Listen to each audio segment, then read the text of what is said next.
Hey, what's going on everyone? Paul Mendez here with Profitable Freelancer. And in this video, I want to go over what is the best freelancing website to use as a freelancer. Is it Fiverr or is it Upwork? So let's look at both of the platforms, see the pros and cons of each so you can decide for yourself which is the best fit for you to make money online as a freelancer in 2021 and beyond.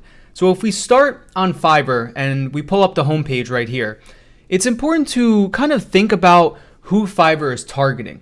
Now, they're very focused on the actual client because they're the ones who are going to be spending money on their website.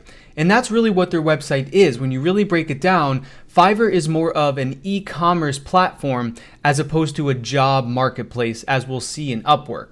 But if you read the headline on their website, find the perfect freelance services for your business, you can see that it's focused on the client. It's focused on the person that's going to spend money. Now, that doesn't mean that you can't have success as a freelancer, but it does mean that you need to understand which types of services are going to work on this platform and which type of person will do well on Fiverr. And it's a very specific type of service and the specific type of person that's going to excel, because on Fiverr, like we said, you are the one that has to basically attract clients to you by creating what's called a gig. So if you look at some of these popular gigs, there's logo design, WordPress, voiceover, video explainers, social media, and more. And these are all services that on Fiverr you need to be able to package together, to bundle it up, and be able to just crank it out. And that is a lot different than what Upwork is used for, and we'll go over that in a little. But if you pull up one of the gigs here, we can see that usually there's a couple different service offerings and there's different levels and tiers, if you will, to the actual gig. And as a freelancer, you can create what's called your gig page, and then you outline what's included at each level of the gig, and you can go to standard and then premium.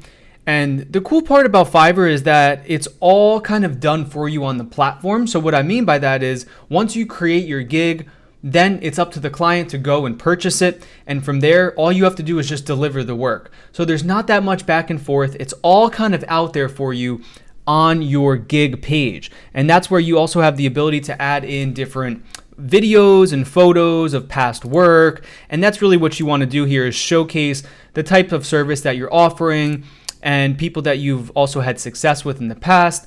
And then if you start to kind of look down, that's where you go into the description about the gig.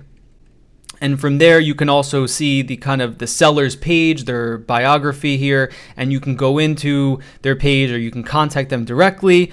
But this gives you a little bit of information about the seller. And then if you keep kind of going down, it goes into more of breaking down their packages and comparing them. And then at the bottom of the page, there's also going to be some frequently asked questions. And then it gets into their reviews. So this specific client has 29,348 reviews with 4.9 average stars. And that is amazing. And this is kind of getting into one of the cons of Fiverr, is that, like I said, you are at mercy to, is the client going to reach out to you? And that is very difficult when you're going against someone who already has 30,000 reviews, almost 30,000 reviews, and they have a bunch of different active projects going on. Now, I'm not saying it's impossible, but what I'm saying is really look at, is your service right for Fiverr? Can you package it up? Can you start to drive traffic to this gig page? Do you have other social media platforms built? Because if you don't have any way to really drive traffic to your gig, I'm going to be honest with you, you're really not going to get off the ground running. It's going to be a very slow start. You might get a gig here and there, but to really make this a full-time income or even just a side income, it really takes a lot of dedication and making sure that Fiverr is the right platform for you. So there's a lot of different other services that Fiverr offers, but just to understand exactly what's best for Fiverr, like we said, you want to be able to package it up. So what does that mean? That means you don't need to go back and forth with the client a lot of times. You don't need to have to check in with them ongoing.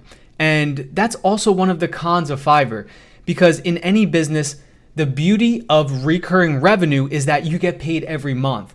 But if you're just doing one-time projects for clients, you're always going to be kind of stuck in that rut because you're always going to be starting from scratch, producing something, and then moving on to the next. Whereas if you can get a repeat client, a repeat customer that pays you all the time, every single month, every single year, and you're kind of building up from there, that's when you can really create a full-time stream of income or a really solid side stream of income to add on to your income you're making from your other job. And that's when we get into Upwork. Because when we look at Upwork, there's a big difference between Fiverr, which is focusing on the client, and then Upwork, which is describing itself as the way to join the world's work marketplace. And you can find great talent on the platform, you can build your business, and you can also take your career to the next level. So in my opinion, I've actually worked on both sides of Upwork, and I've worked as a freelancer and also as a client who hires freelancers. And I can tell you that it really is designed in the middle. It is helpful for both of those different ends of the relationship, and that's why it's such an awesome platform. They're not 100% focused on the client, but they're also focused on the freelance talent on their platform, and that's really where you can start to build a business. Now, on Upwork, if we go to my profile here, you can see that a profile is your homepage, if you will. This is what will get linked to every proposal that you send out, and this is what the clients will see. And if you kind of just look on the page a little bit, you'll see that it's consisted of a few different parts of the page of the profile. You have your bio here, which describes what you do. You have your standard hourly rate. And then you also have a lot of emphasis on your past work history, as well as your current in-progress jobs. And then you have a summary here of your earnings on the platform, how many jobs, how many hours worked, a video if you do have one, which I highly suggest, as well as your location. And then you also have a portfolio. And this is really kind of where you want to start out if you're just getting started on Upwork. Is you're not going to have a lot of past work, obviously. So what you want to do is fill out your portfolio, create some case studies here, and then you can enter in your different skills that are the best fit for you. And then also, never forget this part, adding in your different certifications. So as you can see on Upwork, as opposed to Fiverr, which is really focused on the gig page itself, and then the seller has a little blurb about them, Upwork is all about the actual person, the actual freelancer. And as you'll see, that's one of the pros of Upwork, because once you start to build relationships and get what we just spoke about, that recurring revenue, that's when you can really start to have success. And what I want to now show you is how Upwork actually works. So if you're on Upwork, and you just kind of go to the homepage once you're logged in, you'll see that you kind of have a find work dashboard, if you will. And I have mine segmented to US only, but you can look all over the world and there are literally jobs posted every single minute. That's the beautiful part about this. Like if we look at this job right here, this was posted 6 minutes ago. This job right here was posted 7 minutes ago. This one was posted 9 minutes ago. I need a Google AdWords campaign for a therapist. There's so much opportunity on Upwork, and it's the opposite of Fiverr. So instead of on Fiverr, you have a gig, the client needs to come to you.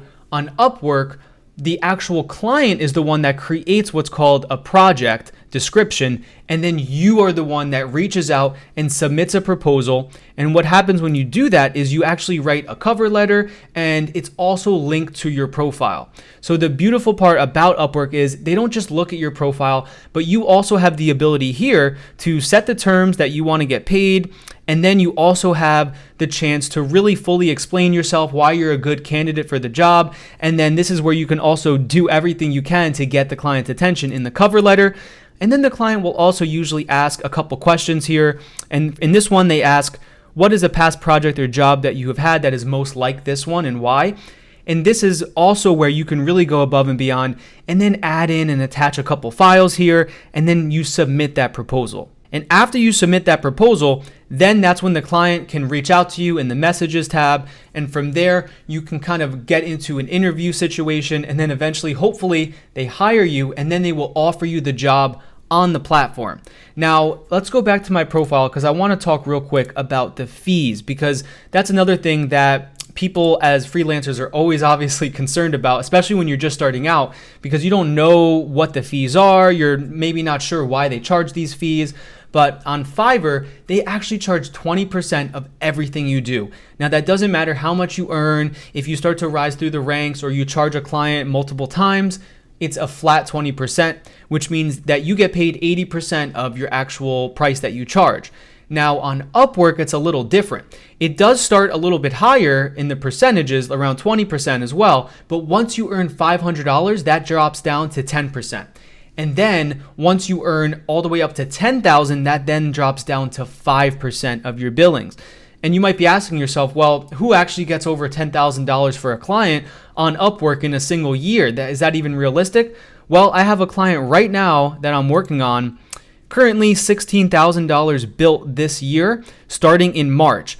And this is a perfect example of how this never would have worked on Fiverr, but Upwork was able to connect me to this client, and the platform connected us. So I really gave it the benefit of the doubt. I said, okay, let's keep this on Upwork. Let's keep this going. Try to turn this into a recurring client. And now it's over that $10,000 mark. So I'm only billed 5% of it. So don't think that all of your earnings are just going to get taken away when you use these platforms, and really think about it. If you go to Google right now and you search hire a freelancer and you look at the first couple links that come up, that's Fiverr, that's Upwork, that's freelancer.com.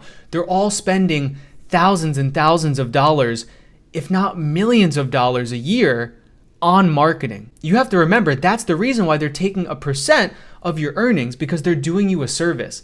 They're providing a platform for you to get in touch with the client that you never would have got in touch with otherwise. And if you start to look at it like that, and you start to understand that even on Upwork, you do have to submit what's called connects, which are kind of like tokens to apply to a job.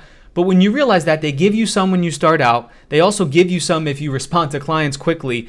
And there's also a premium Upwork plan you can get for around $14.99 a month that gives you a bunch of connects. It all makes sense. It's about connecting the right freelancing talent with the client. And that's why I think if you do want to start freelancing on a platform and you want to really build a business out of it, you want to build connections with clients, I think Upwork is the best fit for you. Now, on the other hand, if you're not really sure if you want to be a full-time freelancer or even a part-time freelancer, maybe you have a skill or a service, you just want to get started and maybe do less client interaction, then maybe Fiverr is a good place for you to get your gig out there, get some experience under your belt, and then, hey, there's nothing stopping you from actually creating a profile with both platforms. So ask yourself, what's the best fit for you? Do you want to build relationships with clients, get repeat clients, talk to clients on the phone, and actually build a business? Or do you want to list a gig on a website where you're kind of at mercy to the traffic, but hey, maybe you're able to drive traffic there yourself. Maybe you're able to start to really get your feet wet, get some experience. And then in that case, Fiverr is probably the best fit for you. So I hope that was a helpful breakdown looking at Fiverr versus Upwork, which is the best platform to start freelancing on as a freelancer in 2021 and beyond. Please, if you have any questions, any comments, just leave it down below. I'm always open to suggestions.